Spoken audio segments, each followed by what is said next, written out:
Rema hari ini, Ibrani 4 ayat 16. Sebab itu marilah kita dengan penuh keberanian menghampiri tahta kasih karunia, supaya kita menerima rahmat dan menemukan kasih karunia untuk mendapat pertolongan kita pada waktunya.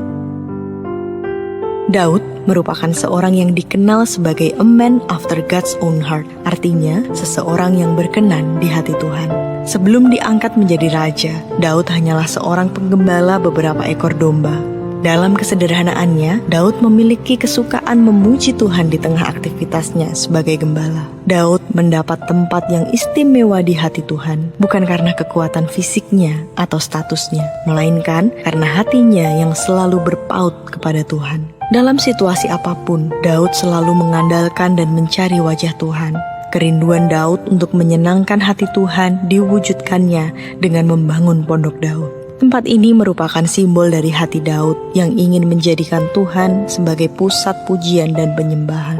Daud ingin memastikan bahwa perhatian utama bangsa Israel tertuju kepada Tuhan karena hanya Tuhan yang layak diagungkan. Dari kehidupan Daud, kita belajar mengapa ia begitu berkenan di hati Tuhan, sebab ia selalu mengejar kasih dan perkenanannya dengan sepenuh hati. Dalam kesetiaan dan kerendahan hatinya, Tuhan mengangkat Daud dari seorang penggembala biasa menjadi raja yang besar, bahkan membawa hidupnya dari kemuliaan kepada kemuliaan. Ayat hari ini pun mengingatkan kita agar berani menghampiri tahta kasih karunia Tuhan dan mencari wajah Tuhan lebih dari segalanya. Mari ikuti pondok Daud dan gerakan doa puasa yang diadakan di gereja kita. Percayalah, ketika hati Tuhan disenangkan, maka Tuhan akan menyatakan favor-Nya yang berkuasa melakukan apapun lebih dari yang sanggup kita pikirkan dan doakan.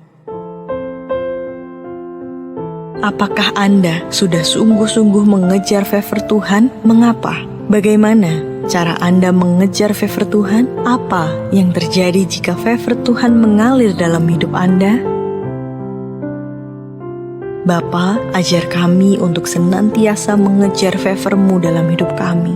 Kami yakin ketika favor itu dinyatakan, tidak ada satu perkara yang mustahil bagi kami. Kami sanggup melalui 2025 ini bersama dengan Engkau. Terima kasih Bapa. Di dalam nama Tuhan Yesus kami berdoa. Amin.